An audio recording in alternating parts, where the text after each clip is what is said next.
Want to run through the second half of the 10 images again, slowly? Yeah. From the black tigers. Yeah, you can do 10 images from the black tigers slowly. So important thing is set up. When you set up your elbows, because every posture has a beginning and an end. So set up, and then you can have a good starting point and make sure each posture, becomes one unit. Because if it gets kind of fuzzy in there, then that's when it's not as accurate or precise. All right, ready? So you can fill it. Someone can fill it in here so it's not so tight. Yeah. Yeah. So a lot of times when we first learn any of these things, we're doing the hand movement, right? But it's the leg movements that we have a little trouble, with, because we don't understand how the relationship ties together. So we have hand, eye, body, waist, and stance, right? So hand is up on top. Everybody sees those. Legs are on the bottom, the last thing, right? So those two things are so far apart that they don't connect. They don't connect because it's a stage of development. But when you start to develop your upper body, or the hand movements, those are the techniques, then you develop your legs on the last phase. What ties it together? Siung An is hand, eye, yo, right? Siung An, yo. Yo's in the middle, right? And legs are in the end. So what ties it together is what's in the middle. Your torso, right? So hand, eye, body, upper, lower coordination is tied to that. So if you're going to do this, then you have to sink in the stance, sink in the elbow, turn your waist. Because without turning the waist, you can't build that relationship. Your hands, if they don't include the waist and you have a leg, then they're separate. So that's a concept you have to keep that in mind with every posture that you're doing. That's why if you have a beginning and an ending, you can start to try to figure out what that relationship is. So while we talk about it as a concept, you actually have to go through the process to let your body understand what you're telling it. So, that's as simple as you can get as an explanation, but the complexity is because it takes time and repetition and experience. So let's go. Ready? So first one is like black tiger. So you have to step, go, pick, yeah, cover, and black tiger. 1, 2, 3. 1, 2, 1, 2, 3. 1, 2. Okay, keep going. Just continue on.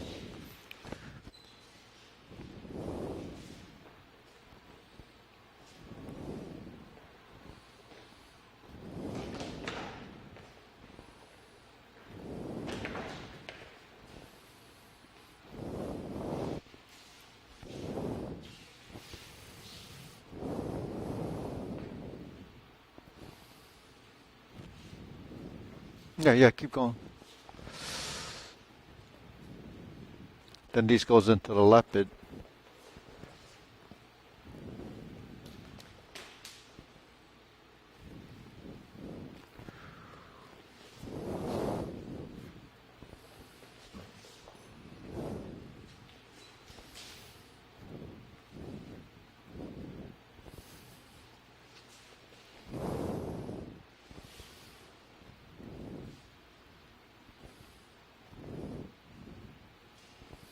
Okay, and we can pause. It's okay. So, does anyone have a question, or does anyone have a section they need, maybe some work on? Because it's new. So, you have a question on that? So we have to, with the single. So we have a black tiger there, a single tiger. We have a double tiger, right? Those are on. So, using your waist, do you understand what that concept is? Other than that, you're supposed to twist, right? So movements has to be compatible with direction, and then you have counterbalancing and motion. right? So if I go like this, that's a counterbalancing motion. We understand what that means? That means when I step this way and my body goes this way, it's the same as this. You learn it like this, turn, step, here, right? But because we start to integrate the body, you're like this, just like a keel and bull, right? That relationship is the same. It's a constant. So that's why when your body starts to respond to that idea, then whenever that movement happens, you automatically will have it because it's in your subconscious. It's what you're wired for that. But until your body understands that, the wiring is still, that's doing that, and the body's doing that. So that you have to go through this process for your body to understand what you're trying to get it to do. Okay. But we're here, it's the same thing. Here and here is the same thing. So when you cover and you twist, so you're covering. I'm turning like this, I'm turning like this, and I'm turning like that. So that's the torso movement. I cover here, I'm moving like this, right? So in action, when I bick, say if I take his hand and I cover, and I bick, you see there's my twists. If I cover and I do this, then I can't tie my feet with my arm because I didn't turn.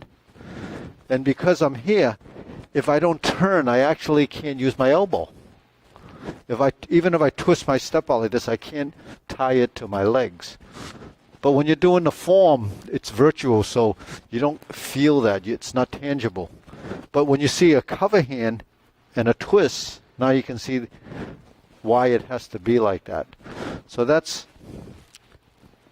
cover, twist, cover, black tiger. See? So when you do that first two movements, that's why it's essential to get that to happen. Because when you use it, you have to turn, because the arm is here. If I turn, now I'm merging with that line. But while you say, well, I'm not working with a partner when I'm doing the form, how can I imagine that and feel it? Well, because everything is reference to your own body. So if I'm here and I bick, this is just using my body as the reference point. So if I have that as a reference point, even if I cover here, this is my center, this is my side, this is my center. My reference point hasn't changed, you see. So when we're doing forms and doing postures, it doesn't matter where you're facing, your body is still centered based on where you're turning. So that's the relative position. One is relative to you, one is relative to space. So those things have to work together. So movements compatible with direction and space really has to do with referencing yourself. So that's just a concept, but it's actually something that you track. That's proprioception. You're knowing where your body is in space. So that's those are the two black tigers. So let's try those two movements. See if you can get the coordination. Ready? Hup, go.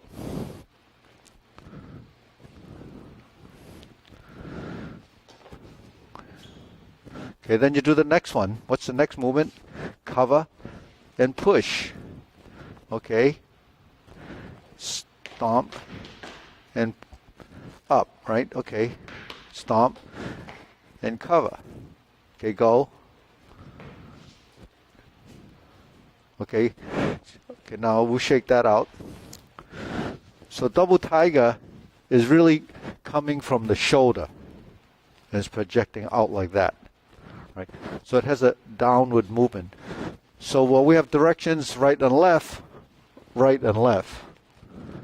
Cover is actually right and left too, and down. This is setting up, so when this goes down, this goes up. When this goes around, this goes out. So now you tie the relationship. Now the hands, the right and left side relationship becomes part of the turning. So when I do this, even though I'm picking, this hand is moving with this, because it typically would have come off of this, and then I would have done that, right? So you see how this hand adjusts. When I turn like this is a turn this way, which is right and left, and down. So then your body form has to be compatible with that. So waist, while it turns, also covers. That's what a covering is. A rising is a lift. So if I cover like this and I load up like this, then my body is actually winding to here and then unwinding to there. So, yeah. The application is a palm strike or a palm push, right? So even though it's called a tiger claw, it's really the direction of movement. So a double tiger claw comes from there, projecting sort of downward. A single tiger claw is a down and a up. So when this hand goes down, this hand rises. The sinking and the rising, this is cover, this is the vertical hooking and cover, and then this is kind of lifting, right? So the lifting between this right and left, because now the right and left, you'll see the shoulders are moving right to left or left to right, depending on which way you're going. It turns and it lifts, right? If I lift, then it goes down. I set up and it pushes. So the secondary hand stays alive. It's not just a dead motion. But what we're talking about is the axes. Forward, backward, right, left, up and down. So while we're doing the right and left now, we lose the up and down. We lose and up and down means sinking and rising, right? Sinking and rising, sinking, right? And rising.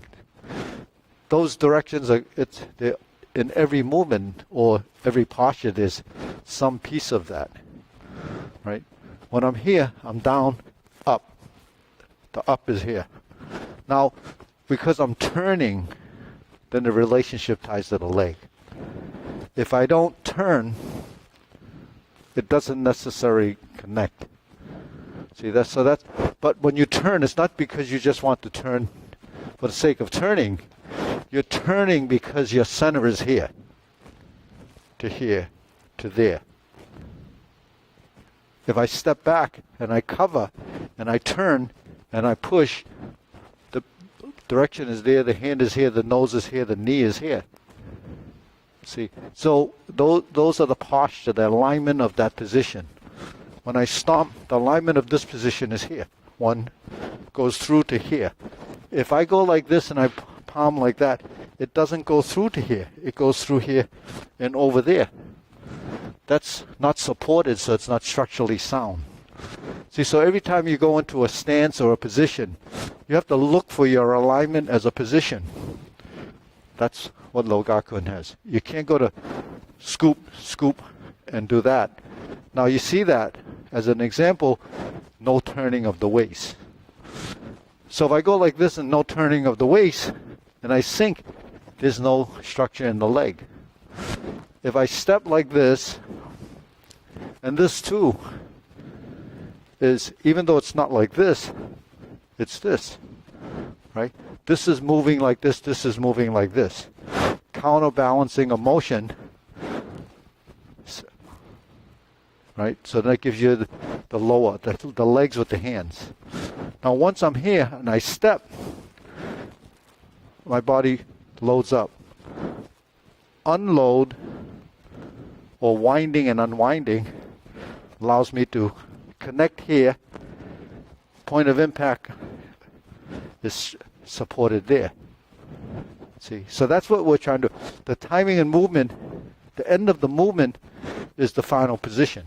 So that's what your structure is. The interim position is here, but if you don't turn, even if you punch, there's really no support. So that's what understanding the posture is, and that's what the skill is. That's, more of a advanced level of execution, but only in the sense that it's a punch, it's a stance, but the timing and position is what's going to make the difference. That's just an example of this and this. This is here, this is here. This is here, here, and here. You see that? So the timing between this, and this leads you into the correct position. But there again, you see the twist, the turning of the torso, right? 1, 2 gives you the finishing product, right? So here to here. This one, it's not effective here. It's here. You see, from here to here. From here, it's just passive. There's nothing there. See, because when I'm here, if it's here, if I just go like this, if I tense and he pushes, I'll fall over. If I'm loose and he pushes, see, because when I feel this and he pushes, it's there. You see, because the structure is not solid, it's empty until it feels his force. But down here, this is here. See, this is here. See, because I'm from here, then to here. That's a counteractic motion. If I went like this and I pushed and leaned back, I'd be there. But if I push and he feels strength because it's compensated from here. See, so that's you're generating the structure integrity of the position.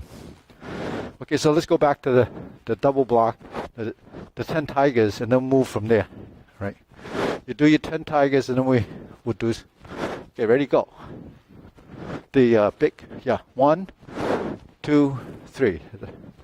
1, 2, 3. 1, 2, stomp. Hook and, go. 1, 10 tigers. Yeah.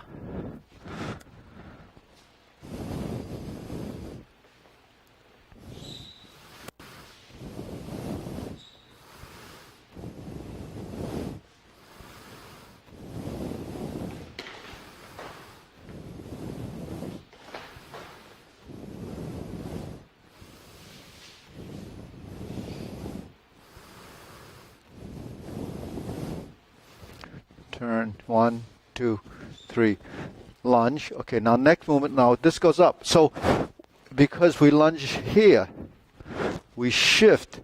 Now we have to lift. Then we step, and then we thrust. You see where the torso movement is. We thrust and turn. We shift, turn, and lift. Step, turn, and thrust. Turn, back fist. This is going to follow that track. You see?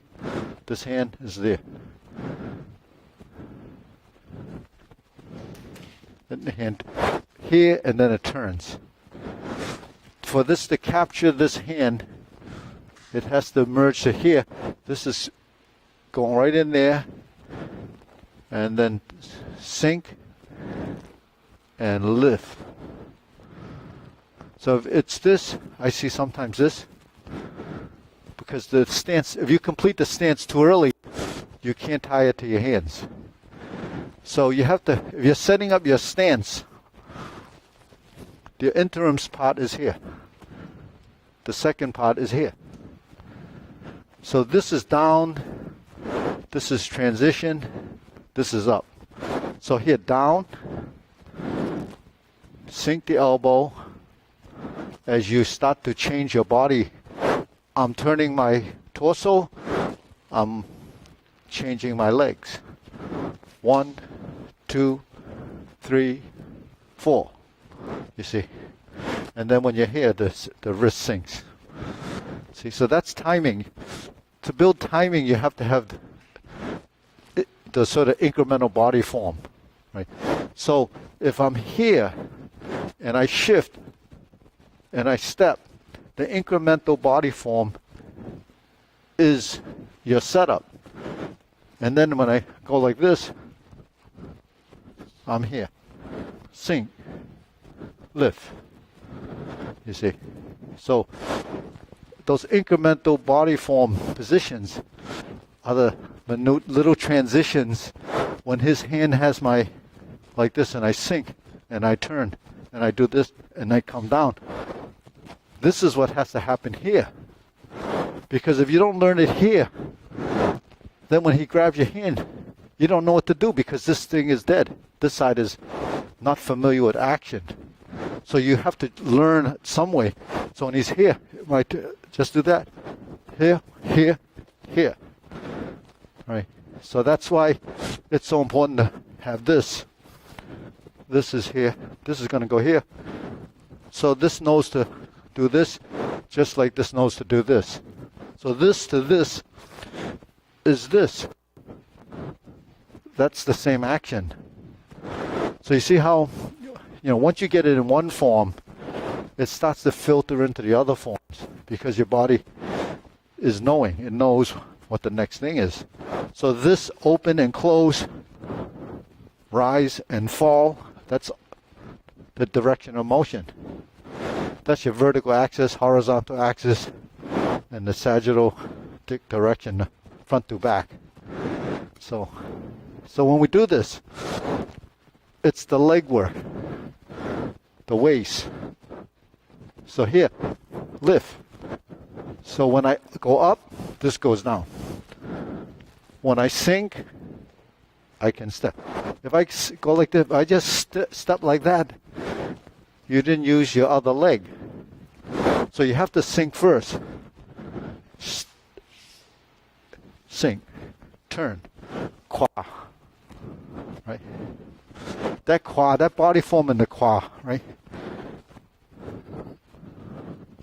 Right? So that kwa, in fuachak, you're like this. You're like this. Kick. Right? So where does this come from? It comes from there. Gungji kuen. Same movement. So that's how we recognize the turn. You see?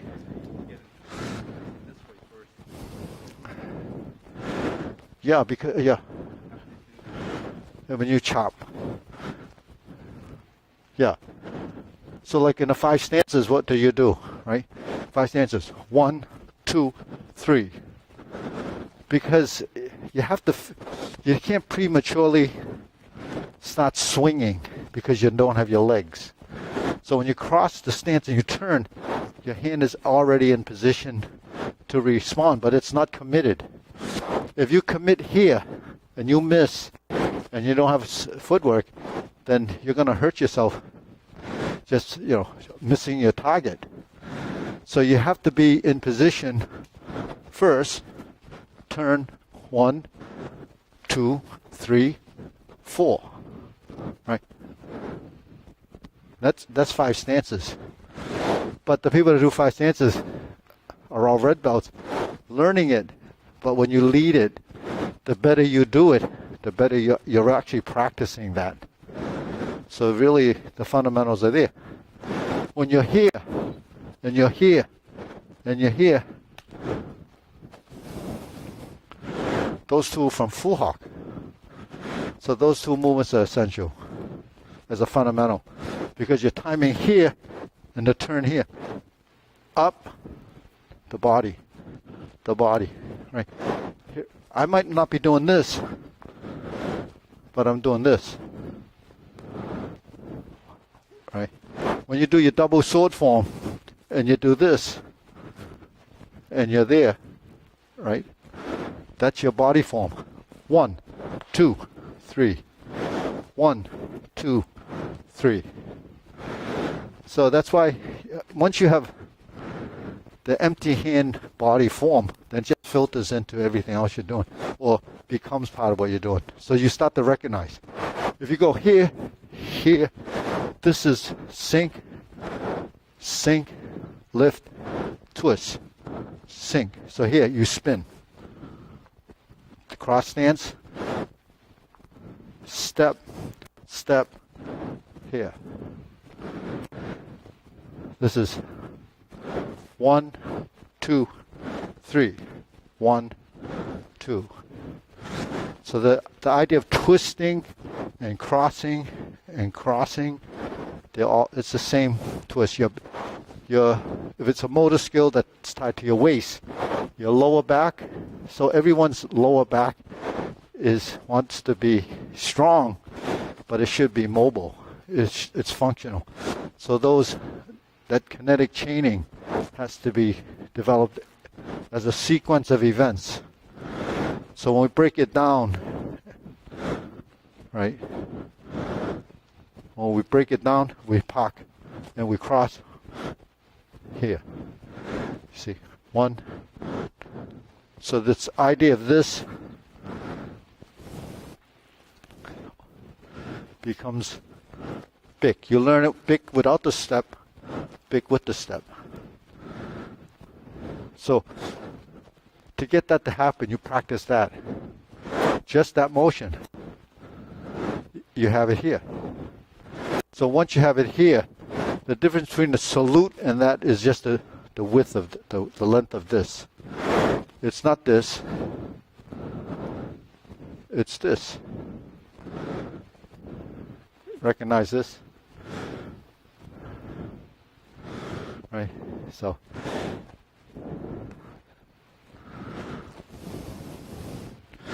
that's the triangle. So it's very important. Okay, so let's do that leopard with the rise. Lift, sink, turn. Yeah.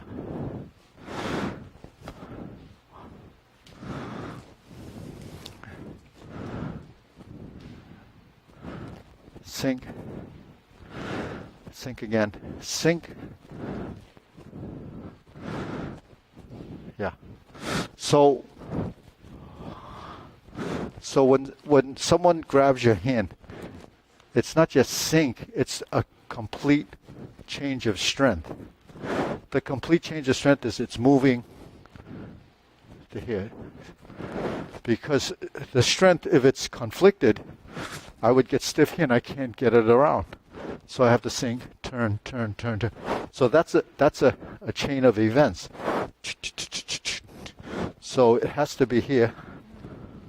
Then if I go down and then come up, that sequence of events becomes part of your body mechanics because now I'm sinking. And then I'm coming forward and up. But all I need is structure here. The driving is this. It's linear, right? But the thing is, it's linear and rising. So now it has multi-dimension. Change of plane. That becomes a little more complicated for the body and understanding. So when we're here, 1, 2, 3, and then we're going to turn.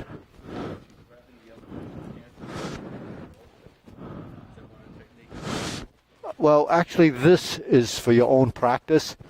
It gives you a sense of what it feels like to hold. Because this is a counteraction motion. If I just did this without this, this would feel empty.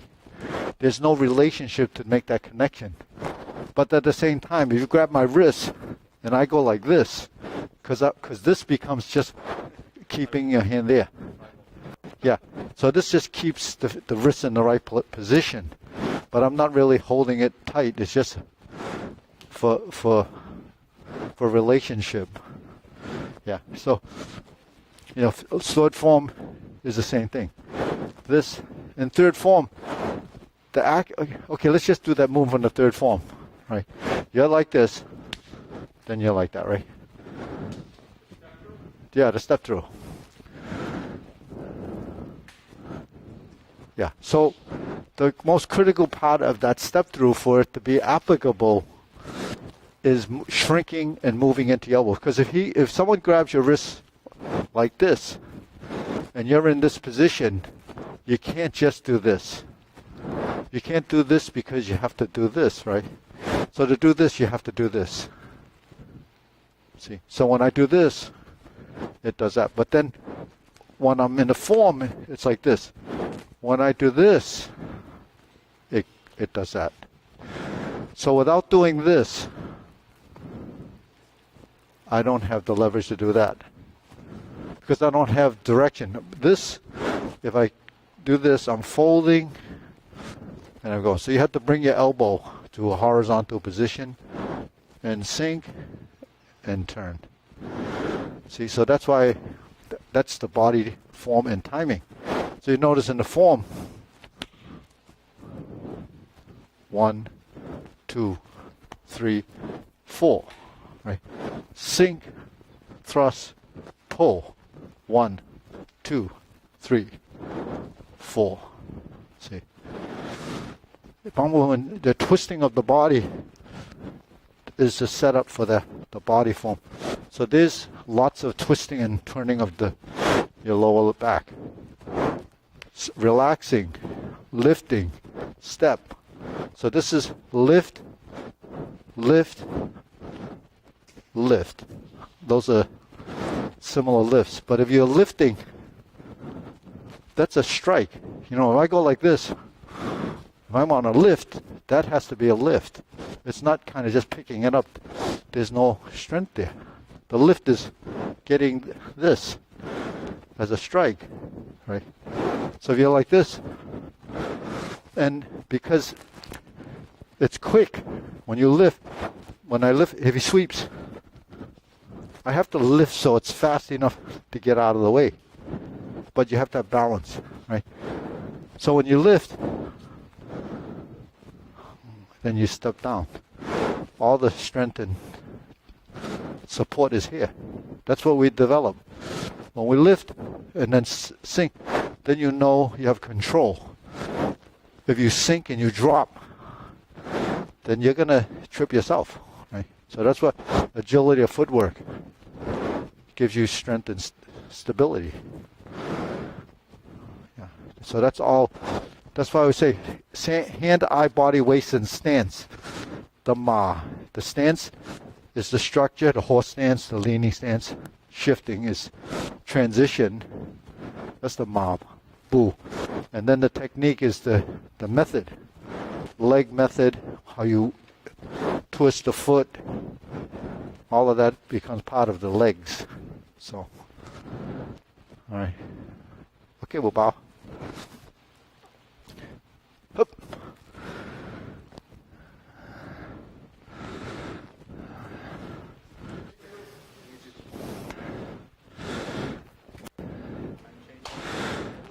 Change what? Change the time?